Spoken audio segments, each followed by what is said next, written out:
they've made they made plans that they're coming for your guns. They have. Let me turn on a little light here. They've already said they're coming for your guns. However, they're just not going to come out and start banging on people's doors and confiscating them for no reason. They're going to have to come up with a reason. Now, just because they come up with a reason does not mean that reason is righteous. It does not even mean that reason even truly exists. Completely fabricated is what I'm trying to say. And that's what's going on. They're claiming, so look at the hypocrisy. All the riots that occurred all year long, burning down their own cities, destroying police cars by the hundreds, beating up police by the hundreds. The news is trying to tell you, and certain politicians are trying to tell you, that in each and every individual city this occurred, it was just a small handful of instigators. By the way, good morning. Just a handful of instigators able to take on armies of police officers. We're supposed to believe that. And National Guardsmen and women. We're supposed to believe that.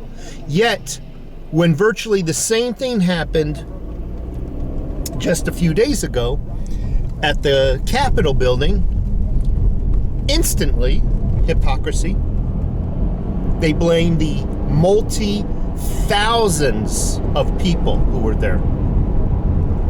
Let me tell you something. If multi-thousands of people stormed that Capitol building, there would be no building standing. No, it was just a small handful of people. And what I believe was, it was a false flag. Please Google false flag if you don't know what that means. It was a false flag operation, just a small handful of people hired to do that. It's a small handful of people broke in and were led into the Capitol. Some of the Trump supporters saw that and followed those hired guns into the Capitol, where they can be blamed as the instigators. But the bashing in of windows and the violence was occurred not by Trump supporters. The Trump supporters were stupid enough, the small handful of Trump supporters who followed those instigators in, they were stupid, but they didn't commit the violence. It was the Antifa, it was the BLM, it was the Proud Boys, it was the hired hands of the agenda. What do I mean by the agenda? Big tech, government, activist groups, all working together, the agenda. But how quickly they were able to label the multi-thousands as domestic terrorists, insurgents. See the hypocrisy? The riots we saw all year long in the various cities and states versus Capitol. By the way,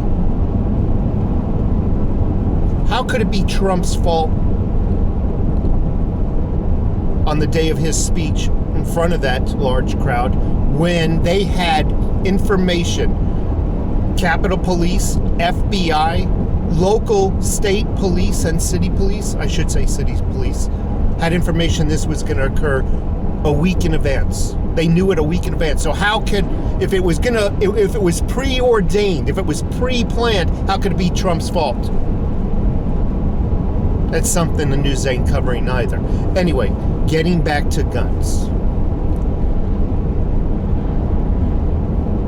We see a removal of all conservative talk, regardless of how peaceful it is, and normally it is peaceful.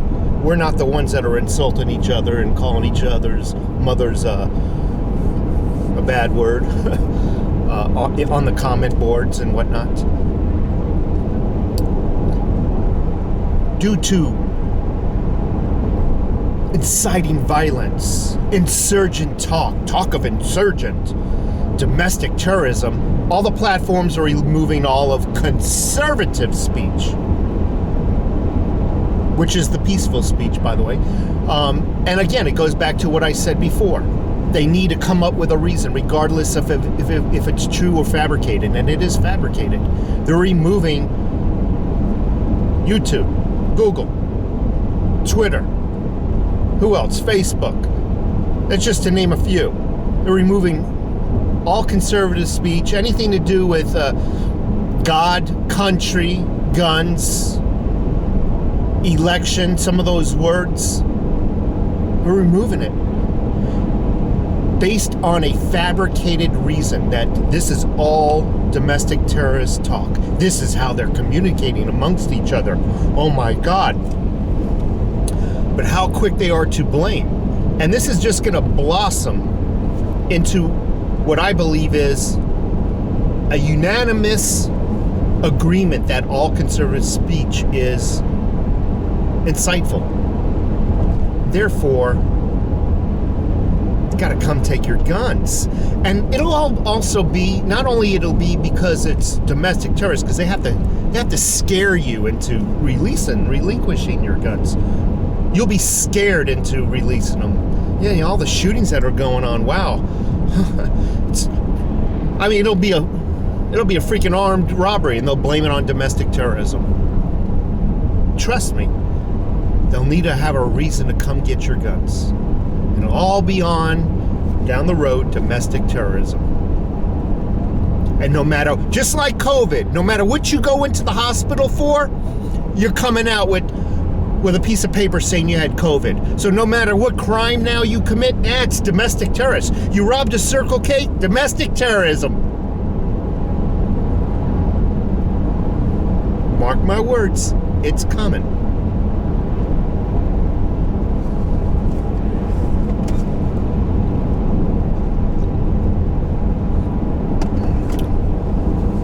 Anyway, off to work I go. I'll see you. I'm keeping it low, actually. I've been keeping it low. By the way, if you haven't subscribed, please do so. I really appreciate it. Subscribe. Click that little thumbs up. It helps the video get out a little bit more.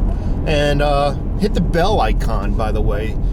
It'll let you know every time I release a video. You'll be notified that, hey, Overtaxed Taxpayer just released a video. Here's a link to it. Anyway, I gotta run. Don't listen to everything you hear. Just try to actually, I don't like telling people not to listen to the news. You need to know your enemy. People say, well, I'm only listening to conservative talk radio, or I only watch conservative television. That's all fine and dandy, but I urge you all also to watch CNN. Watch some of those other channels you normally wouldn't watch. It's very important. It's very important that you know your enemy. Take care.